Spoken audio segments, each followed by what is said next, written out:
안녕하세요. 책 읽어주는 여자 에젤 박미경입니다. 장애인 남편과 결혼해서 노숙인, 노점상, 구두 닦기, 목사의 아내로 아주 힘겨운 삶을 살았지만 마침내 사람들에게 희망을 전하는 억대 연봉의 강사가 되신 최일주 사모님의 드라마 같은 삶, 당신이 이기기 전에는 끝이 아니다 전해드립니다. 목사였던 남편이 믿었던 사람에게 간음죄의 누명을 쓰고 억울하게 목사직을 파면당했다. 그리고 10년간 피땀을 쏟아 부흥시키고 목회하던 교회에서 쫓겨났을 때 나는 갓 태어난 둘째를 들쳐업고 일자리를 찾아다니기 시작했다. 그러던 어느 날 길에서 누군가 나를 불렀다. 찬미 엄마! 돌아보니 한동안 우리 교회에 다니던 분이었다. 우리 사무실이 이 근처예요. 차 한잔 해요. 그렇게 그녀를 따라 들어간 곳은 보험회사 사무실이었다. 이런저런 이야기 끝에 그녀가 말했다. 여기서 같이 일해볼래요? 내가요? 난 못해요. 손사래를 치며 고개를 저었다. 내성적인 내가 사람들을 찾아다니며 보험을 팔 자신도 그런 염치도 없었다. 시험만 한번 쳐보세요. 합격하면 40만 원이 나와요. 그리 어렵지 않으니 합격하실 거예요. 어느새 영업소장이라는 분이 다가와 거들었다. 내게는 돈이 절박했다. 돈에 마음이 동했다. 그래, 시험만 보자. 힘들면 시험만 보고 그만두면 되지. 다행히 시험에 합격했지만 보험 일을 할 생각은 전혀 없었다. 그런데 소장은 교육까지 받아볼 것을 권했다. 합격도 하셨으니 교육을 받아보세요. 교육비도 지원됩니다. 일을 할지 여부는 교육이 끝난 후에 결정하시면 됩니다. 한번 도전해보세요. 도전이라는 말이 내 마음을 움직였다. 마음 한편에는 이 일이 나를 변화시킬 수 있을지도 모른다는 생각이 고개를 내밀었다. 내 가족의 생존을 위해 옹골차게 살아야만 했다. 1999년 그렇게 38살에 처음으로 보험회사에 출근하게 되었다. 일단 부딪혀보자. 다른 해결책도 없잖아. 어떻게든 앞으로 나아가는 거야. 나가다 보면 길이 보이겠지. 예상대로 보험 일은 쉽지 않았다. 막상 밖으로 나와보니 낯선 사람들에게 말하는 것 자체가 곤욕이었다. 말 한마디 건네지 못하고 돌아온 날이 허다했고 사람 만나는 것이 두려워 출근하지 않는 날도 있었다. 그럴 때마다 소장님은 내게 용기를 주었다. 처음 3개월은 누구나 고비입니다. 그 고비만 넘기면 1년은 계속 할 수 있어요. 1년을 넘기면 3년을 할 수 있고요. 3개월만 견뎌보세요. 분명히 성과가 나타날 겁니다. 그래, 눈 딱 감고 3개월만 참자. 출퇴근길에 이 말을 주문처럼 외우고 다녔다. 아는 사람들에게는 찾아가지 않겠다고 결심했다. 새로운 곳을 개척하고 싶었다. 개척지로 삼은 공주 중학동 시장을 다닌 지 2달째였다. 안녕하세요. 모모생명 최일주입니다. 처음에는 인사도 받아주지 않던 사람들이 무조건 미소 띤 얼굴로 계속 인사하자 차츰 말을 붙여왔다. 점점 편하게 대화를 나누게 되었고 조금씩 시장 사람들과 친해졌다. 나는 다짜고짜 보험 상품을 소개하기보다 인간적으로 다가가는 것을 더 중요하게 생각했다. 사람 대 사람으로 친해지기 전에는 보험 이야기는 꺼내지도 않았고 그저 개인적인 고민을 상담해주곤 했다. 그날도 중학동 시장에서 슈퍼를 운영하는 그동안 얼굴을 익힌 사람을 다시 찾아가 인사를 드리는데 갑자기 그녀가 눈물을 쏟았다. 남편이 다른 여자를 만나고 있단다. 그런 고민은 친구나 가족보다는 그저 아는 정도의 타인에게 털어놓는 편이 마음 편할 때가 있다. 그래서인지 그녀는 내게 하소연했고 나는 그녀의 이야기를 들어주고 때로는 맞장구 쳐주었다. 사무실로 돌아온 후 나는 그녀의 입장이 되어 그녀의 남편에게 편지를 썼다. 그리고 이튿날 다시 그녀를 찾아갔다. 고객님, 대신 제가 한번 편지를 써왔으니 읽어보세요. 그 자리에서 편지를 읽어본 그녀는 항의하듯 말했다. 뭐라고요? 내 남편이 되어줘서 고맙다고요? 그동안 당신의 외로움을 이해하지 못해 미안하다고요? 아니, 내가 왜 이런 편지를 써야 하죠? 잘못한 건 그 인간인데. 내가 대답했다. 알아요. 그러나 남편이 미울수록 남편 입장이 되어 그를 이해해 보세요. 증오와 원망 대신 사랑과 감사의 말을 한번 해보세요. 그날 저녁 그녀가 전화를 걸어왔다. 남편이 편지를 읽더니 눈물을 흘리며 잘못을 빌더라는 것이다. 그렇게 그녀는 내 첫 고객이 되었다. 보험을 시작한 지 3개월이 지났을 때였다. 3개월의 발품 끝에 이룬 첫 계약. 낯선 곳에서 나 스스로 개척해 이루어낸 계약서에 사인을 받던 순간의 기쁨은 말로 표현하기 힘들 정도였다. 나약하고 내성적인 내게도 거친 세상을 살아갈 수 있는 힘이 있구나. 나도 할 수 있구나. 자신감이 솟았다. 첫 계약 후부터 보험 설계사 일에 흥미를 갖게 되었다. 낯선 사람에게 다가가는 두려움도 많이 사라졌다. 점점 맷집이 생기기 시작했다. 사람들을 만날 때면 보험을 판매하기보다는 다양한 이들을 사귄다는 마음으로 만났다. 교회에서 신자들을 상담했듯이 그들의 아픔을 어루만져주고 함께 고민해가는 데에서 기쁨을 느꼈다. 그것은 내게 또 다른 목회였다. 아무리 어수룩한 고객이라도 내가 진심으로 대하는지 상품을 팔려고 그러는지 알아차린다. 내가 상대방을 돈으로 보는지 사람으로 보는지는 상대방이 더 잘 안다. 그렇게 그들의 이야기를 들어주고 같이 공감하다 보면 어느 순간 고객들이 마음을 열었다. 그 가운데 한 중년 여성은 남편의 습관적인 폭행으로 결혼 생활이 몹시 불행했다.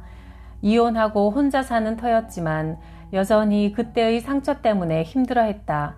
지난 일이지만 남편을 용서할 수 없어요. 남에게는 처음 털어놓는 것이라고 했다. 나는 묵묵히 그녀가 토해내는 말을 갈 때마다 귀담아 들어주었다. 그녀는 자신의 상처를 내보이면서 스스로 치유해 나갔다. 경제적으로 넉넉한 그녀는 보험을 여러 개 가입한 터였고 담당 설계사가 따로 있었지만 내게 1억 원 상당의 보험을 계약해 주었다. 내가 말주변이 없어서 선택한 경청 습관이 오히려 내게 큰 힘이 되어준 것이다. 덕분에 하루하루 고객이 늘었다. 인간적인 유대로 맺은 관계여서인지 내 고객들의 보험 유지율은 매우 높았다. 계약을 체결하기까지가 오랜 시간이 걸렸지만 이탈 비율은 다른 직원들보다 훨씬 낮았다. 보험 유지율이 늘 지점 내에서 최고를 유지했다. 중도의 계약을 해지하는 이들이 없었다. 지점 안에서 실적이 최고였다. 그에 따라 수입도 늘었다. 우리 지점의 꼴찌에서 우등생으로 올라갔다. 내가 생각하는 보험 세일즈의 성공 비결은 정성이다. 고객의 마음을 얻으면 계약은 저절로 따라오는 법이다. 그러나 고객의 마음을 얻으려면 많은 노력이 필요하다. 그래서 나는 편지 한 장을 보내도 인쇄된 것은 사용하지 않았다. 형식적인 편지는 하지 않느니만 못하다. 남편 문제, 돈 문제, 아이 문제, 시부모 문제로 고민하는 고객들에게 내 경험을 바탕으로 편지를 써서 전해주었다. 고객들은 모두 고마워했다. 연합장을 보낼 때도 10월 달부터 수백 장의 카드를 준비해 일일이 다른 내용을 쓰곤 했다. 선물 하나를 해도 한꺼번에 사서 일괄적으로 돌리는 게 아니라 고객별 취향을 파악하고 기념일을 꼼꼼히 메모해 두었다가 적절한 때 그날 가장 알맞은 선물을 했다. 고객에 대한 관심과 정성을 표현할 수 있는 선물을 골랐다. 추석이나 설날 같은 명절에는 오히려 선물을 하지 않았다. 누구나 선물하는 때는 형식적이라는 느낌을 줄 수 있기 때문이다. 선물을 하되 의외의 날에 했고 비싼 것이 아니더라도 최대한 성의 있게 했다. 정성 들여 선물을 고르고 포장하고 좋은 문구를 써서 카드를 보내고 찾아갈 때마다 희망을 주자 고객들이 나를 만나는 날을 손꼽아 기다리기 시작했다. 그리고 그 속에서 어김없이 계약이 이루어졌다. 노력이 성과로 이어지자 새로운 고객을 만나고 그들의 마음을 얻기 위해 노력하는 일이 즐거워졌다. 내 일이 좋아졌다. 이제 더 이상 세상 물정 모르는 최일주, 목회자의 아내 최일주가 아니었다. 한 가족을 책임질 수 있는 당당한 세일즈우먼 최일주가 되어가고 있었다. 처음에 호의적이지 않은 사람을 만나도 주눅들지 않았고 몇 번씩 거절당해도 용기를 잃지 않았다. 아무리 냉담한 사람이라도 자신감을 갖고 정성을 다해서 거듭 다가가면 결국 고객이 되어주었다. 그러던 중 내가 보험일에 특별히 사명감을 갖게 된 사건이 있었다. 그날도 하루 일을 끝내고 사무실로 돌아왔는데 전화가 걸려왔다. 공주대학교 안에서 안경점을 경영하는 분의 아내였다. 최일주 씨인가요? 여자는 울먹였다. 그 안경점 주인은 내 신규 고객이었다. 남편이 심장병으로 갑자기 죽었어요. 남편은 46세에 불과했는데 몇 번 권유한 끝에 열흘 전 건강보험에 가입한 터였다. 고인의 아내는 울면서 보험금에 대해 물었다. 자식이 셋이라고 했다. 가족에게 3천만 원 정도가 지급될 거라고 알려주었다. 전화를 끊고 나자 후회가 밀려왔다. 보험료가 높아도 보장금액이 높은 생명보험을 권유했어야 했다. 그가 경제적인 여유가 없다는 말을 듣고 보험료가 낮은 건강보험을 권유한 것이 너무나 후회스러웠다. 그 일을 계기로 내 일을 다시 생각하게 되었다. 보험 가입을 권유하는 일은 그저 내 밥벌이만을 위해서가 아니다. 보험은 고객과 그 가족을 위한 것이다. 이런 일도 있었다. 남편과 함께 식당을 운영하는 40대 여성이 교통상해보험에 가입하기로 결정했다. 약속을 잡고 계약에 필요한 서류를 챙겨 그 식당으로 찾아갔다. 그러나 그녀는 식당에 없었다. 전화를 했더니 바쁘다며 다음 날 계약하겠단다.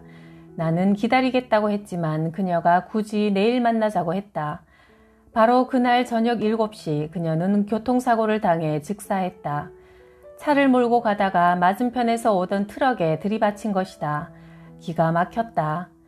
그녀가 몇 시간 전이라도 교통상해보험에 가입했더라면 그녀의 가족은 1억 5천만 원을 지급받을 수 있었을 것이다. 그 후 나는 더 강한 확신을 가지고 내 일에 열중했다. 내게 보험 세일즈는 사람들을 도울 수 있는 최선의 방법이었다. 보험사에서 일한 지 1년쯤 지났을 때 뜻밖의 제안을 받았다. 신입사원 교육을 맡아주시겠어요? 우리 지점에서 개척 영업을 가장 많이 하는 분이시잖아요.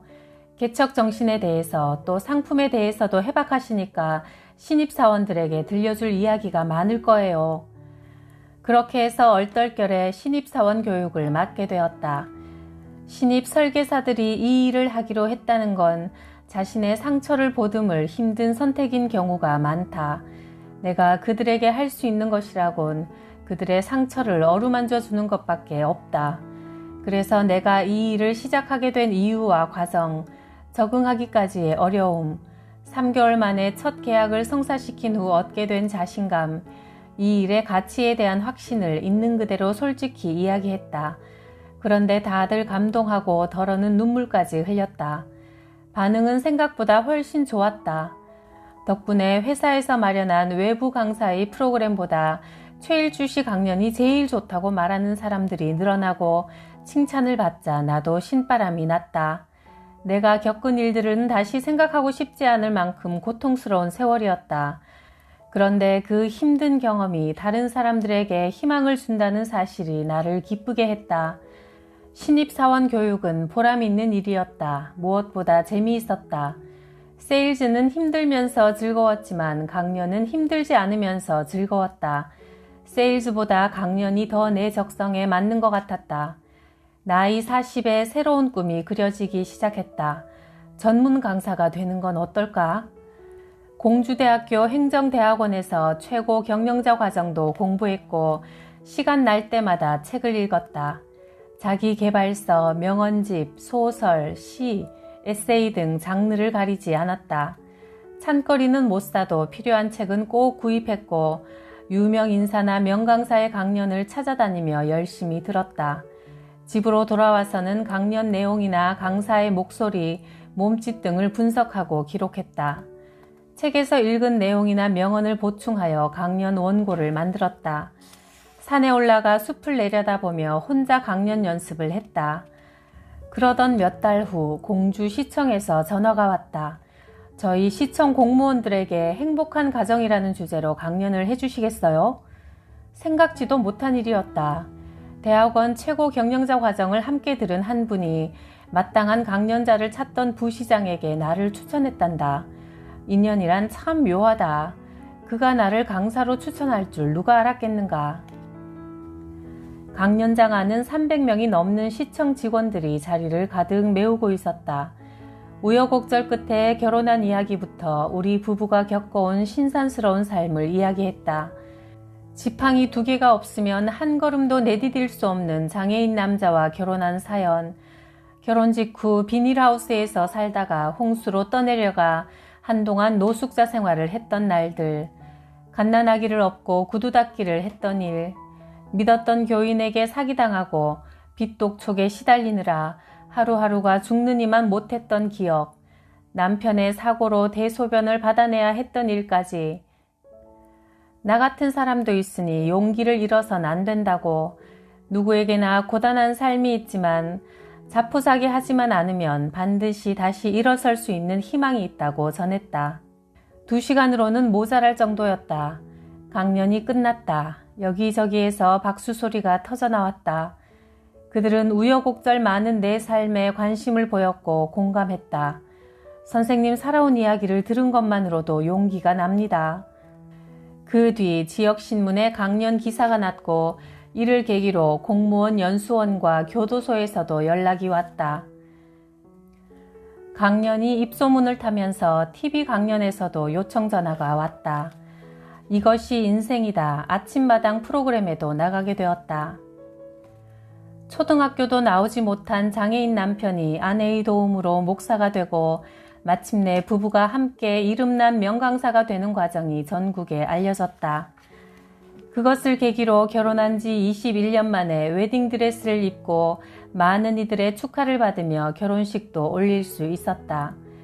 부모님의 애원과 협박에도 불구하고 몰래 둘이서만 물 한 사발 올려놓고 도둑 결혼식을 한 상처와 한이 풀렸다. TV에 출연한 후 강연과 인터뷰 요청이 쉴 새 없이 밀려왔다. 각종 라디오 프로그램, 잡지사 등 이틀에 한 번씩 강연이 잡혔고 전국을 돌아다녔다. 덩달아 강연료도 높아졌다. 1시간에 맨 처음 5만원에서 50만원을 뛰어넘더니 대기업 임원을 대상으로 강연하면서부터는 1시간에 150만원을 넘기도 했다. 2시간 동안 내 모든 것을 쏟아내고 나면 사람들은 우르르 강단 앞으로 몰려나와 말했다. 강사님의 강연을 듣고 용기를 얻었습니다. 힘을 내어 살아보겠습니다. 강사님의 삶 자체가 살아있는 강연입니다. 100마디 좋은 말보다 삶에서 우러난 한마디 진실이 우리의 가슴을 울렸습니다. 이제 어엿한 전임 강사가 되어 갓 보험일에 발을 들여놓은 여성들을 대상으로 강연한 어느 날 청중들 가운데 내 시선을 끄는 한 사람이 있었다. 분명히 아는 사람인데 누구지? 나와 눈이 마주치자 그녀는 당황하며 고개를 숙였다. 마침내 내 시선을 피하는 그녀가 누구인지 깨달았다. 그동안의 세월에 비해 훨씬 늙고 초라해져서 쉽게 알아볼 수 없었지만 그녀는 분명 10년 전 우리가 교회에서 쫓겨났을 때 또다시 내게 사기를 친 펜시점 주인이었다. 순간 가슴이 마구 뛰기 시작했다. 어떻게든 살아야만 했던 그때 내가 갓난아기를 데리고 할 수 있는 일은 없었다. 우리가 살던 주공아파트 상가 안에는 자질구레한 문구등을 파는 펜시점이 있었다. 교회를 운영할 때 신도들의 생일 선물을 사러 자주 간 곳이라 내 단골집이기도 했다. 주인 아주머니는 내가 아기를 데리고 일할 수 있는 곳을 찾고 있다고 하자 자기가 운영하는 펜시점을 인수해보라고 권했다. 예쁘고 아기자기한 물건들을 유난히 좋아하는 나는 순간 마음이 동했다. 해보고 싶어졌다. 게다가 장사도 잘 된다고 했다. 평생 붙들고 싶은 점포인데 갑자기 돈 쓸 일이 생겨 피치 못하게 팔아야 할 입장이라고 했다. 앉아서 물건만 팔면 되는 아주 쉬운 일이라고 했다. 아기를 키우며 할 수 있는 일로는 꽤 괜찮아 보였다.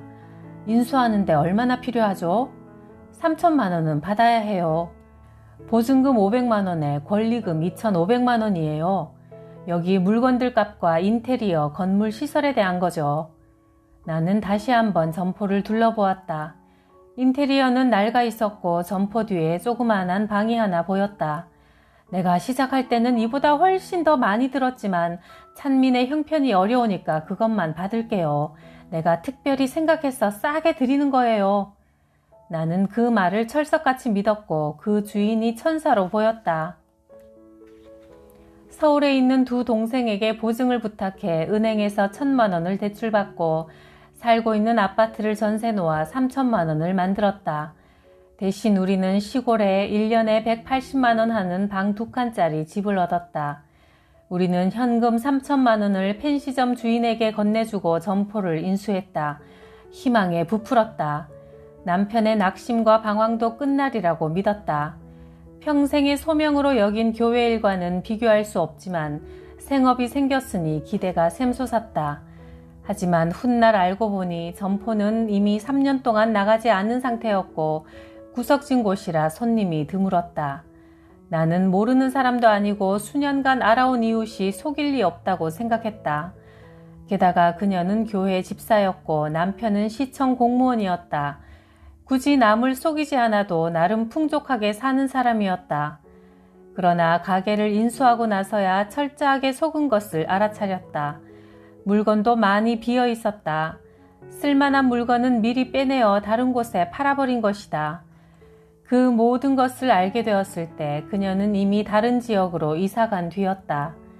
게다가 IMF가 시작되면서 타격이 커졌다.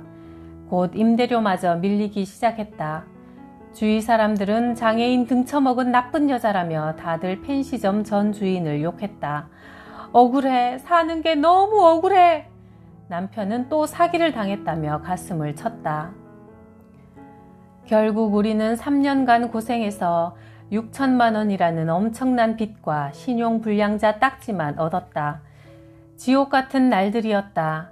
잠자리에 들 때마다 기도했다. 하나님, 제발 저를 데려가 주세요. 내일 아침 눈을 뜨면 싸늘한 시체가 되어 있게 해주세요. 제발 부탁입니다. 그 사건 이후 전임 강사로 활동하던 당시까지도 여전히 그 시절에 진 빚을 갚느라 사채이자로 눈덩이처럼 불어난 그 돈을 갚느라 수입의 대부분을 쓰고 있었다. 그렇게 10년이 넘도록 우리 가족을 고통으로 몰아넣었던 그녀에 대한 분노가 몰려왔다. 그런데 그날 저녁 그녀로부터 전화가 왔다. 그녀는 내게 사기친 돈으로 논술학원을 차렸다가 실패해 아파트까지 처분하고 월세집에 살고 있다고 했다. 살 길을 찾다가 보험일까지 하게 되었는데 나를 만나서 자신도 너무나 놀랐단다. 정말 미안해요. 내가 벌을 받은 거예요. 나는 이 모양이지만 찬미 엄마가 잘 된 걸 보니 내 마음이 너무나 좋아요. 그날 저녁 나는 그녀를 온전히 용서할 수 있었다. 비로소 내가 정말 성공했음을 실감했다. 정말 포기하지 않길 잘했다. 성공, 그것이 가장 확실한 복수였다. 나는 장애인 남편과 오직 사랑 하나만으로 결혼한 후 노숙자였고 구두닦이였으며 식당 아줌마였고 건강보조식품 판매원이었다. 그리고 작은 펜시점을 운영하다 망했고 실적 없는 보험 설계사였다. 목회 시절을 제외하면 결혼한 후 내 삶은 항상 가난하고 고달팠다. 그래도 나는 믿었다. 지금은 가난할지언정 내일은 반드시 성공하리라는 믿음이 있었다. 가난이란 인생에 꼭 필요한 경험이며 성공을 위해 반드시 거쳐야 할 하나의 과정이라고 믿었다. 2007년 드디어 10년 만에 1억 원의 빚을 모두 갚았다. 지금은 수입의 50%를 저축하고 30%를 생활비로 쓰며 20%는 남을 돕는 데 쓰고 있다. 지금 이 시간 돈에 빚에 시달리는 분들에게 이 말을 전하고 싶다. 함부로 좌절하지 마라. 생명력도 없는 돈에게 질질 끌려다니지 말고 죄 짓는 것만 아니라면 무슨 일이든 부지런히 일해라. 노동의 대가로 돈을 벌어라. 요행수를 바라지 말고 하루하루 최선을 다해 일할 때 돈은 반드시 내 곁에 머문다. 어차피 빌려 쓴 것이라면 부지런히 일해서 하루라도 빨리 갚아라. 단돈 100원이라도 버는 즉시 갚아라. 나도 한때 하나님도 사람을 편애하는가 싶을 정도로 절망했었다. 왜 다른 사람들은 늘 웃고 지내는데 나만 이 모양 이 꼴인지 탄식할 때가 많았다. 내가 짊어진 삶의 무게가 너무나 버겁고 고통스러워 자살까지도 생각했다. 넥타이 끈으로 목을 매기도 했고 다리 난간 위에서 한참을 멍하니 서 있기도 했다. 내가 이 세상에 태어났다는 것이 치욕처럼 여겨졌다. 그런데 그런 내가 지금은 세상에서 가장 행복한 사람이 되었고 그때와는 전혀 다른 삶을 살고 있다.